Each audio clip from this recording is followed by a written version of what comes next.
महापालिकेच्या कलिनामधल्या उर्दू शाळेतला हा धक्कादायक एक प्रकार समोर आलेला आहे। शाळेतले शिक्षकच विनयभंग करत होते अशी तक्रार 12 विद्यार्थिनींनी केली आहे। या छळाला कंटाळून आतापर्यंत 3 मुलींनी शाळा सोडलेली आहे। या प्रकरणी पोलिसांनी शिक्षकांना ताब्यात घेतलंय आणि या संदर्भात आणखी माहिती जाणून घेऊया आमच्या प्रतिनिधी दीपाली जगताप आहे आणि या शाळेमधला हा जो प्रकार आहे तो आता समोर येतोय। शाळेमधल्या विद्यार्थिनींनी कबुली दिलेली आहे, त्यांनी तक्रार केलेली आहे की शाळेतले जे 2 शिक्षक आहेत ते त्यांच्यावर विनयभंग करतात, त्यांची छेडछाड करतात, त्यांना नको ते प्रश्न देखील विचारले जातात अशी तक्रार करण्यात आली। आणि या सगळ्याला कंटाळून यापूर्वी 3 विद्यार्थिनींनी शाळा सोडल्याची देखील तक्रार आता समोर येत आहे। ज्या विद्यार्थिनी आहेत त्यांच्या बहिणींनी ही तक्रार केलेली आहे आता आणि त्या भागातल्या ज्या नगरसेविका आहेत रितू तावडे यांनी देखील पूर्ण परिसराची आता पाहणी केलेली आहे आणि सध्या पोलीस स्टेशन मध्ये या सगळ्या विद्यार्थिनींना बोलवण्यात आलेला आहे। त्यांचा जबाब जो आहे तो आता नोंदवला जातोय आणि 2 शिक्षकांना पोलिसांनी चौकशीसाठी ताब्यात देखील घेतलाय। अनुपमा दीपालीच्या संपर्कात राहा आपल्या बरोबर सध्या नगरसेविका रितू तावडे स्वतः आहेत।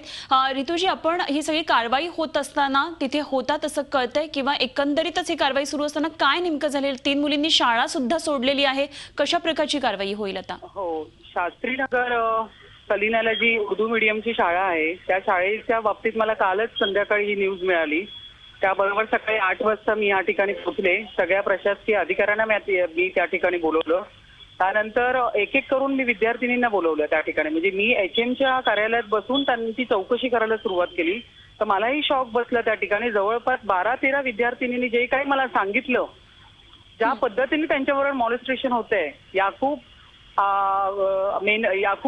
नावाचा जो एक आहे शिक्षक आणि दुसरा नदीम, या 2 शिक्षकांनी मिळून ज्या पद्धतीने त्यांच्याबरोबर अब्युजमेंट केलं किंवा ज्या पद्धतीने व्यवहार केला ते, आणि मुली इतक्या लहान होत्या की ते सांगताना पण म्हणजे एकतर ते दोन्ही शिक्षक तसेच त्यांच्या समोर होते, पण त्यांनी एकदम त्यांच्या मनातली ती सगळी भडास काढली बाहेर की हा मॅडम मेरे साथ ऐसा होता है, ये मुझे किस करने के लिए बोलता है, जरा मुलींना सांगता तुम्हारा बदन देखना है, मुली जरा हल्ल्या तर त्यांना सांगतात तुम्हारे प्रायव्हेट पार्ट पे क्या ये हो रहा है, तकलीफ हो रहा है, इसलिए तुम मिल रही हो।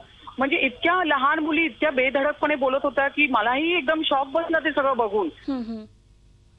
पूर्ण एक एक मुली आपापले स्टेटमेंट देत होता त्या ठिकाणी।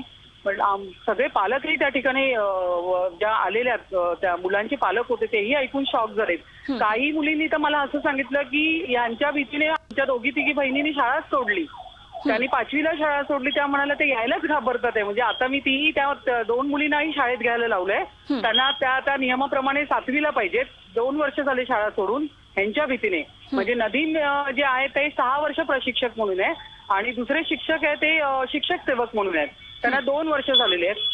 उपायुक्त ठाकरे साहेबांना फोन केला, त्या ठिकाणी इमिजिएट निलंबनाची कारवाई करायला सांगितली आणि त्या दोन्ही शिक्षकांना आता या वाकोला पोलीस स्टेशनमध्ये मी उभी आहे, त्या दोघांनी अरेस्ट करायला सांगितले। या ठिकाणी त्यांच्या पालकांनी त्यांच्या चेहऱ्याला काळं फासलेलं आहे आणि त्यांच्यावर कडक कारवाई करा अशा पद्धतीने आम्ही मागणी करतोय आता। अगदी धन्यवाद आपण दिलेल्या सगळ्या माहितीबद्दल आणि या सगळ्या केलेल्या चर्चेबद्दल। रितू तावडे नगरसेविका आपल्याबरोबर होते, आमच्या प्रतिनिधी दीपाली जगताप पाटील आपल्याबरोबर अधिक माहिती देण्यासाठी उपस्थित होत्या। दीपाली, धन्यवाद दिलेल्या सगळ्या सविस्तर माहितीविषयी।